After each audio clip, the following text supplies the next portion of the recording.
Hi, I'm Callum from Time Valley Motorhomes, and this is the handover of an Ace Siena. So, starting the walk round on the driver's side of the motorhome first. The first locker you get to is your cassette locker. So it opens with the main habitation key, and then you just push them both in and release the door. In here you have your cassette. So to get your cassette out, what you need to do is you need to put your hand in, lift this orange little toggle. Make sure the blade's closed on the inside of the toilet, which I'll show you when I'm inside, and pull the cassette out. You then have to carry the cassette to the disposal point, which is normally beside the toilet block. Empty the cassette here, press the button and tip the content of the cassette out.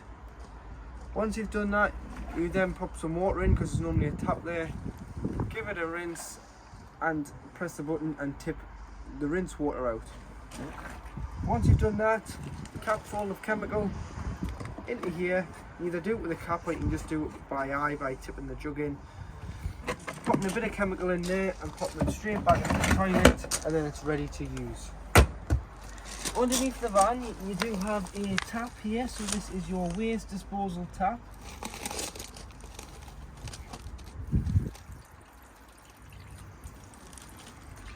Or should I say that's your fresh water, not your waste, that's clean water. So you want to drain that off in the winter to stop it freezing and causing any damage in the tank. From around October to March, you want to make sure that when the motorhome's not in use, it's fully drained off. And that is one of the points you would drain off to stop the motorhome from getting any damage caused to it by water. So that would be one of the points. To fill your fresh water, it's here. So what I would go and recommend is go and buy yourself a hose pipe with some hose pipe connections, as it's mainly just a brass tap on site, and you'll need this, the tap end, so the screw on to the brass tap, the hose lock end, and then put the flat end into the van. It's a lockable cap.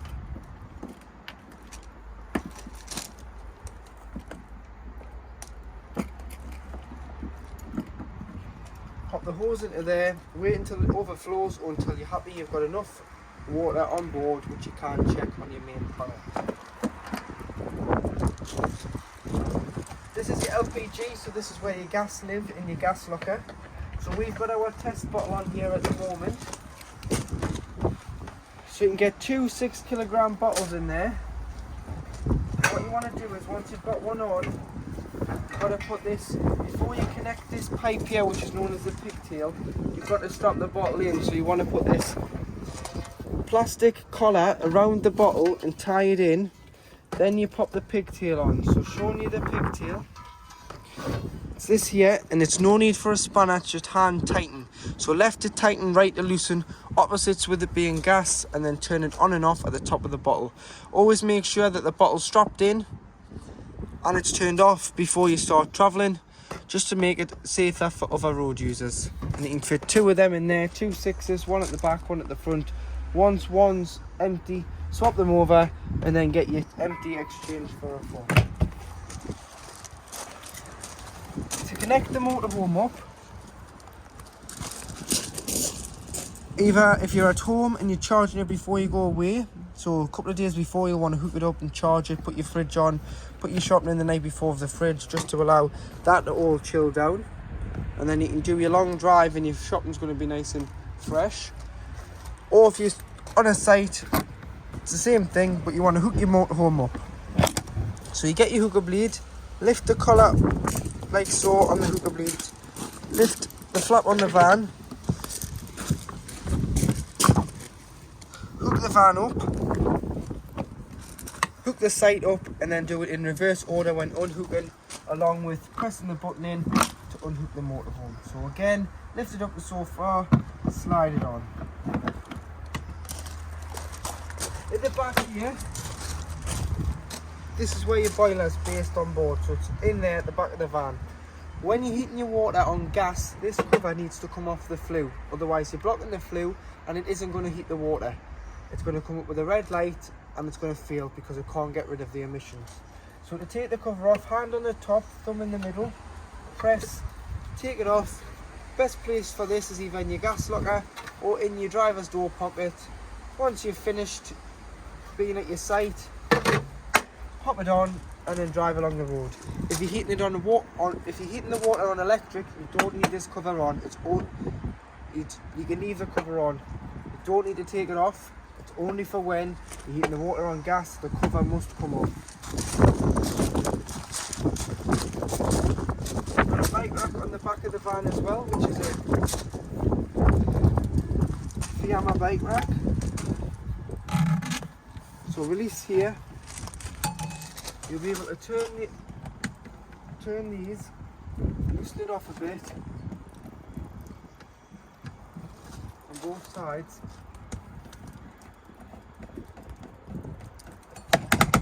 And pull that up to there, tighten it back in. It's only if you're going to use it. You'll then be able to put your bikes on here, press the buttons, these through the spokes, through the crossbars of the bike on the last bike, so second bike, furthest one away from the van, and this one for your first bike. You then want to put some sort of bike lock around the bikes just when you leave the van unattended. The bikes are nice and safe.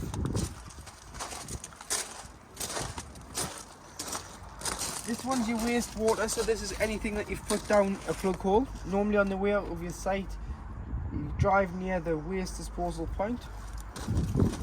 Crank the valve open and you'll allow that to go down the drain.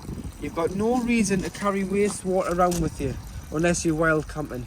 So on a site, dump your water, it'll make you lighter on a payload, meaning you can put more bits and pieces on board the motorhome, and it'll make you lighter so that you're better on consumption of diesel. In here you've got some storage, so you've got your on and winding handle, which you can show you on collection, and you've got your carpets and some storage in there. You've got a security handle, which is also aid for getting in and out the van, but when you're leaving it parked up, you can put it over the door and you can lock the door and lock the handle. Don't put the handle like this when you're driving, because if you're in a crash and you can't get out the cab, you need to get out the habitation door. So always leave it pinned back like so when you're travelling, only when you leave it out. If you either park it on the drive, you go out for the day and leave it on a site, you may want to just put it like that so it's safe and secure. Or if it's left in the storage yard, definitely put the handle across, as it forms an extra barrier from getting into the van. Here you've got your diesel filler, which opens with the main fade key. Got your tyre pressures here, so 5 bar on the front, which is 72.3 psi, and 5.5 bar on the back, which is 79.5 psi. We've got a toolkit in here, which includes a jackknip brace and a tow knife. The engine battery lives underneath this compartment in the floor, so if you ever need to change it or you want to put a charger on, just lift that cover off and you can access the top of the battery there. And you've got your engine bonnet release cover here.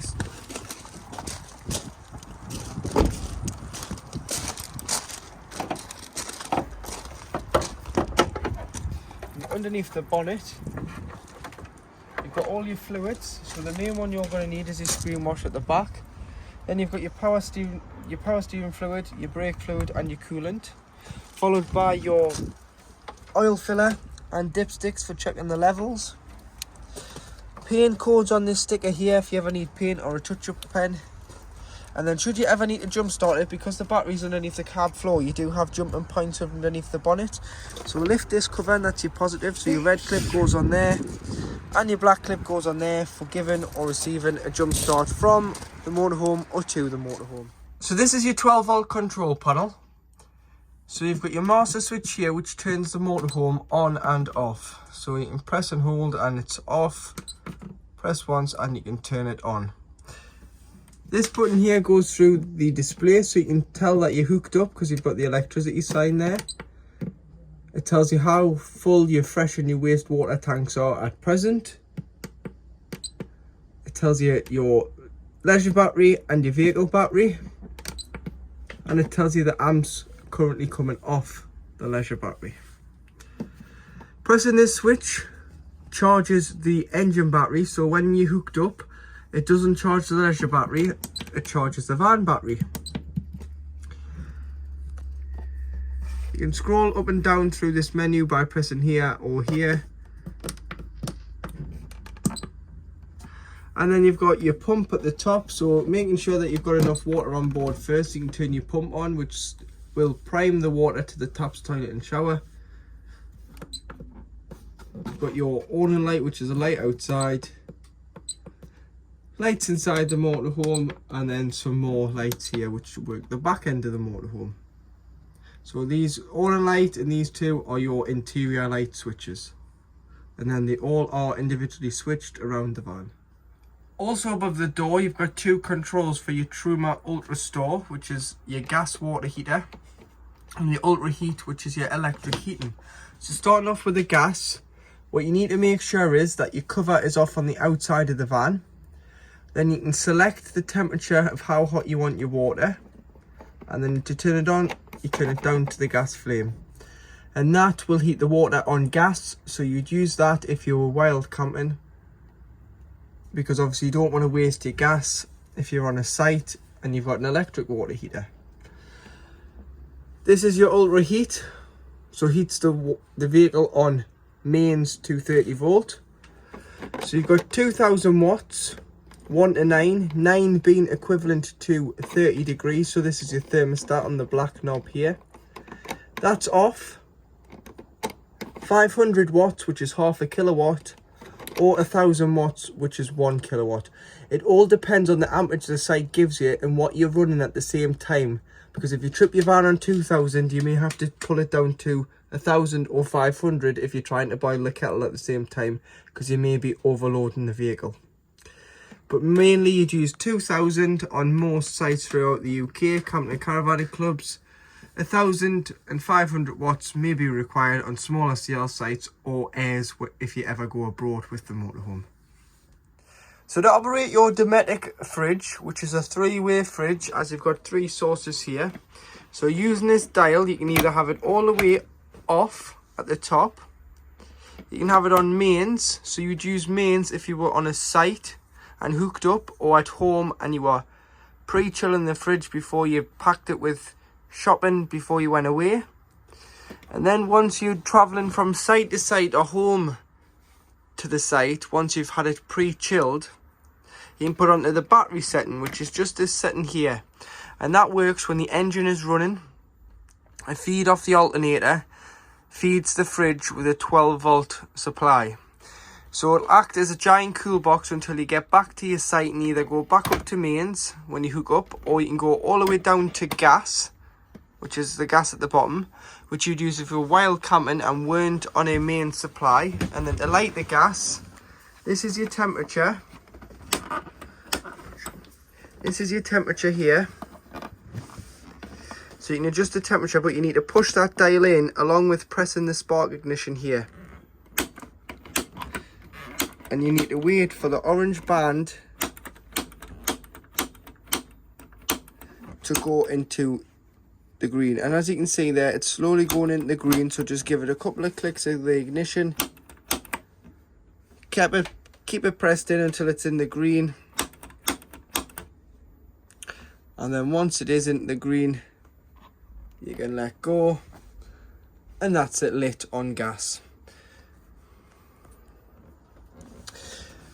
You've got a lock and an unlock, which is just a travel catch, so you can stop the door from pinging open when you're driving. And then remembering with your fridge, what you probably want to do is, when you're not using it, is put the catch into the lock position. It'll stop the door from closing on itself, and it'll allow air circulation in and out the fridge to stop mould and bacteria from forming in the fridge when the van's parked up and not in use. In the kitchen, you've got 3 gas rings.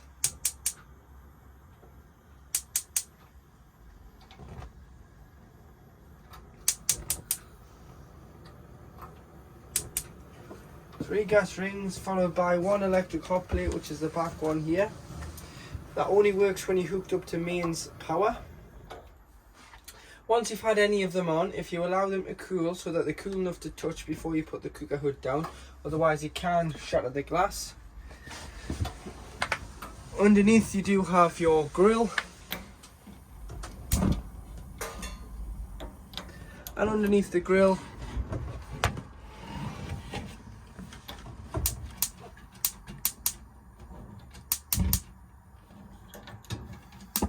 you do have your oven.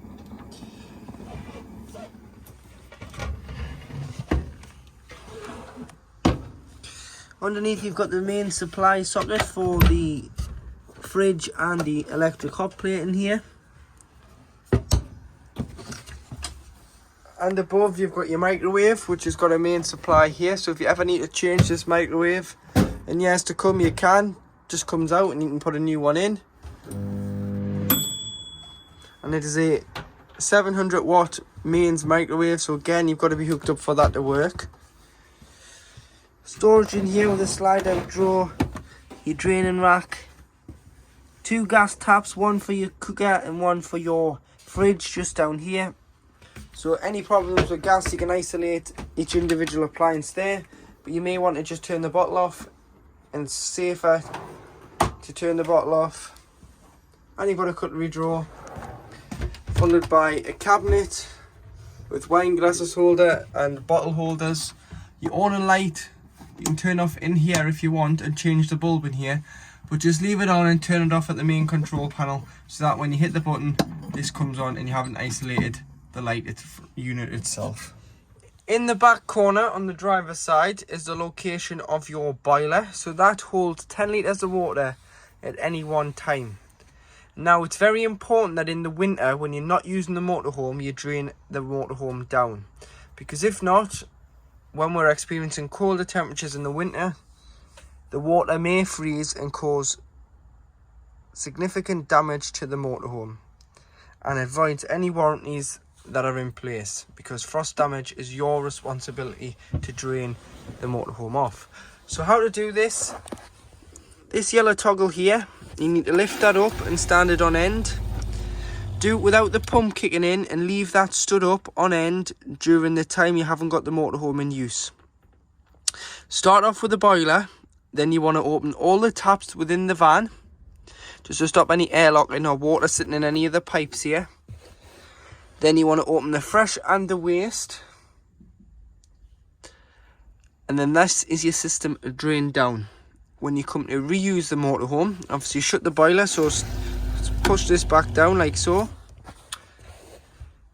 Shut the fresh, shut the waste, shut the taps inside the van, fill the van with a hose pipe until it overflows, or until you check on your control panel to see how much water you've got in the main tank. Then you can switch the pump on and open the tap. Open the cold side first, you'll get a pressurized flow of cold water straight away. Then slowly start going to the hot side and it'll cough, splutter and make all sorts of noises on the hot as it's filling this boiler up. So this is empty, it's putting 10 litres into here from the main tank until you get a pressurized flow through your tap. Then your system is primed. Once you've done one of the taps, if you do them all, then your system's ready for the season ahead. But normally you would drain your motorhome off from around the end of October, start of November to around March to stop the water from freezing in the boiler and causing any damage, because these are quite expensive to replace. And to do that, you just lift this up. So if you lift this panel up, right beside the boiler, you've got this battery box, which is the location of your leisure battery. So should you ever need to change it, you want to take it out the van when you're storing it, because you're storing it in a storage yard, and you might want to put a trickle charger on it over the winter time. It's in there, so it's just two 10mm sockets on either side of the terminals. Take the middle support out, which will be a 13, and you'll be able to lift the battery out and take it home to charge. That's your main battery fuse there at the back here, which is a 40 amp breaker fuse circuit. And then you've got all your other fuses just down here. So carry some spare fuses with you, as if one fuse does blow, you can replenish the fuse. You've also got your main hookup point coming in here and a bit of storage in there And you've got your charger there on the wall, which charges your leisure battery when you're hooked up. To make the bed in the U-shaped rear lounge, if you release the turnbuckle, slide the lats out, you get all the way here and it'll stop at this bumper stop. If you just lift and pull it forward, and wedge that in on the other side, like that, now these lats aren't going to physically move anywhere. You can then put the base cushion back in, and you'd use the backrests, turn the backrest over, like so, and you'd put this backrest into here, and then you want to slide this base cushion forward, and that forms